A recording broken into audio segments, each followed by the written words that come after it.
What's up, everybody? Once again, my name is Matt, and welcome back to the demo of The Legend of Zelda Triforce Heroes. This time, it's in English.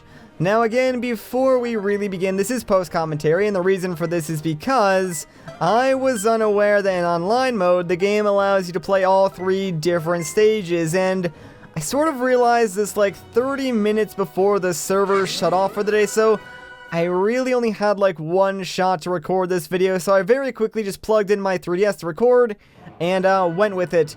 So in this video, I'm playing with unknown heroes, as the game calls them, which is to basically just say random online people, and surprisingly, I got in with a very good group. Like, we all voted for the same stage. This is bomb storage, so technically like the second stage, I guess you could say. And while playing, they were all very cooperative. And that kind of surprised me, like, the most. A lot of people did complain about, like, the lack of voice chat, but you can sort of communicate your ideas via the emoticons, and anyone who's played a Zelda game before should have a good idea of what to do anyways. And, that's not to say that, like, the puzzles are all super easy. In fact, this stage in particular is way harder than the first one that I played by myself, and I'm pretty sure that I would not have been able to complete this stage the same way that I completed the first stage, you know, by controlling all 3 different 3DSs by myself. So, yeah, since I'm using the bomb power-up and they're using the gust jars, I guess, like, this area was us, like, figuring out how exactly our abilities work, you know, how far I can throw the bombs, what they can and can't move with the gust jars, and so on and so forth. And it was good that we did that because, throwing the bombs, at least for me, turned out to be very, very important in this stage. So knowing, like, how far I could throw them early on really did sort of help me out, especially solving, like, the next puzzle coming up, because, for me at least, this was entirely blind. Like, I have no way of knowing if either Green Link or Blue Link, had played this stage before, but if I had to guess, Blue Link probably has played this stage before. Green Link, I don't really think so. And like I said, I got with a really good group, and yeah, I actually didn't realize that I hadn't stepped on the Triforce all the way, so Blue Link got a little bit upset, but I figured it out, and we were able to move on to the next stage. And that's the thing, like I said, I got with a really good group, and I keep saying that, but every time I sort of messed up or made some teeny tiny little mistake or slowed the group down, I actually felt like really, really bad about it because, you know, obviously we all want to play this game, we all want to get through together, and no one wants to be that newbie player who messes things up or can't solve a puzzle or something like that. And I think if most people have that same mentality, I think a lot of Zelda players will have that mentality, even with the lack of vocal communication, people should have no problem completing this game with random strangers. At least I hope that's the case. Nintendo did announce actually that you can blacklist players. So like if you do get in a lobby with a really, really trolly person who just like throws you off the cliff over and over again or refuses to cooperate, you can blacklist them. And I think that might actually affect them globally in terms of like matchmaking. So we'll get like matched up less and less with players who have like a higher reputation, if you will, which is a really smart system. So yeah, don't go trolling around online, guys. You might not be able to find a match soon enough. So yeah, these guys sort of went on their own now. I was sort of like stuck back there, so I just started watching the blue guy. Didn't really know what to do, but thankfully blue guy came back and blew out the flames for me.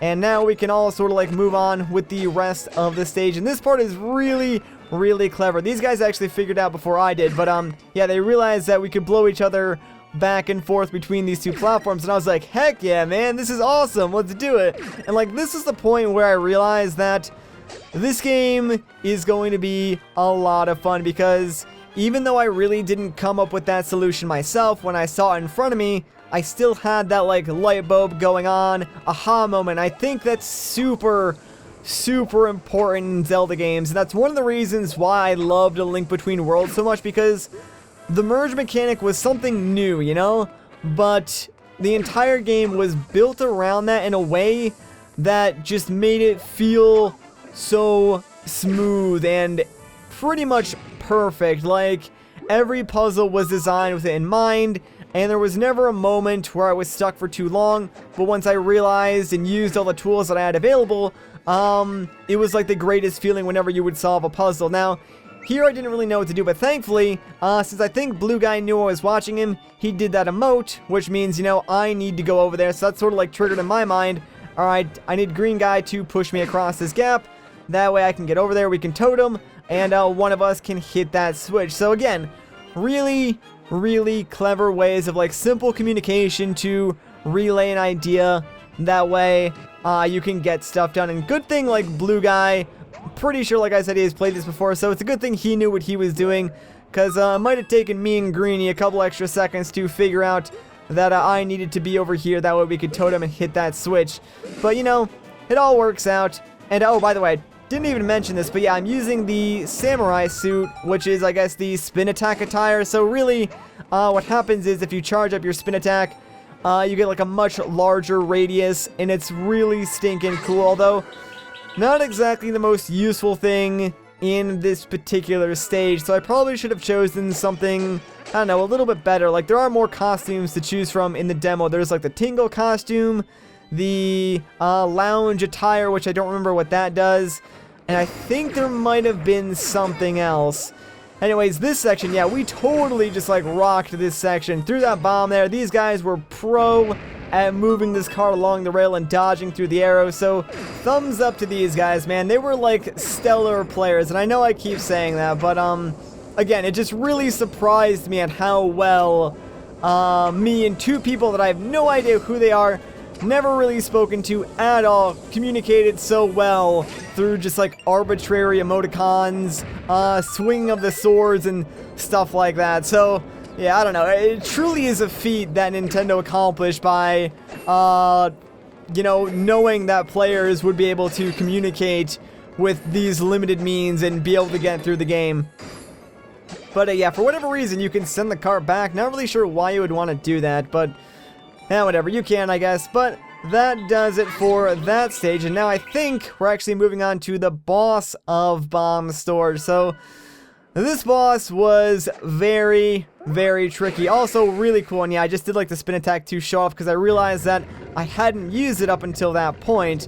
But this boss, really clever use of the multiplayer mechanic, and also a really cool boss in general. So basically, what you can do is have the people with the gust jars blow the boss's bombs back at them, or, you know, since I have bombs myself, I can place them down and have my other teammates blow them across to damage the boss as well. You can't like just throw them at the boss. I tried that, doesn't really work.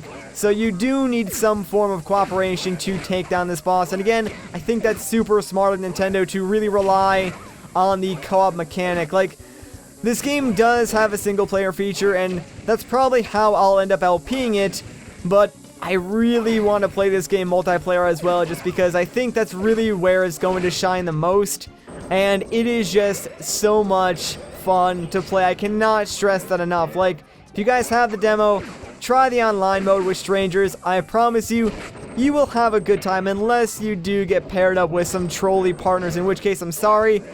But from the two groups that I did play with, everyone was very cooperative and pretty nice. Like, this is the, I guess you could say, second attempt at recording this video, because I did try to record like my session prior to this, but what happened was we all voted for different stages, and what ended up getting picked was the first stage that I recorded in the Japanese demo. So obviously I didn't bother recording the rest of that session, but I did get a completely different group of people, and I would argue that that group was a lot better than this group, because we blazed through that first section in like 5 minutes. It was really, really quick, but I'm pretty sure all of us had played it before, because we all knew basically exactly what we needed to do. But yeah, things got a little bit dicey during this fight. We got really low on HP a couple of times, but by the time we got low on HP the second time, me and Blue sort of had this boss fight already figured out, so we really buckled down, and we're just like, alright, we're gonna man mode this, we're not gonna take any more damage, we're just going to beat this fight. So as long as like Green does his best not to die, we should be okay. But you know me, I like to play things safe, so I'm pretty sure eventually I go and actually get some hearts because, yeah, there's jars like up on the left over there that I noticed, and I'm like, yo, Blue, can you throw me up there, man? Let's get some extra hearts. Yeah, there we go. And I just wanted to refill our HP to make sure we don't die, although probably shouldn't have gone out there myself since obviously I'm the one who's throwing the bombs to damage the boss, so sort of had to like lose a cycle or two there from getting the hearts, but I don't think anyone was really complaining since, you know, we needed the HP anyways. Alright, I'm not sure exactly when we finish this fight, but I think it's soon. Actually, well, there it is. Yeah, really, really fun fight. I thoroughly enjoyed this stage so much, and everyone loves to emote spam, you know, right at the end there. It's, I don't know, it's a thing that just people do, I guess, so I joined it on the fun and spammed some emotes, but now we're gonna pick up some rupees and end things off. Now, I'm not sure, but the treasures that you get at the end here, I don't know if they transfer over to the full game or not. I'm going to assume they don't, but if they do, that'd be stinking sweet. So this time I got a royal ring. Again, no idea what that does. I'll have to wait until the full game comes out. But yeah, so right after we completed this stage, like right after we exit this you know, completion screen, it was like 1 minute before Nintendo turned off the servers. So literally as we're going back to the main lobby, the server shut down. So sadly, that ended my play session, and that does pretty much mark the end of this video. So if you guys enjoyed this part, a like rating would be greatly appreciated. If you want to see more, consider subscribing. But once again, guys, my name is Matt. Thank you so much for watching, and I'll catch you in the next one.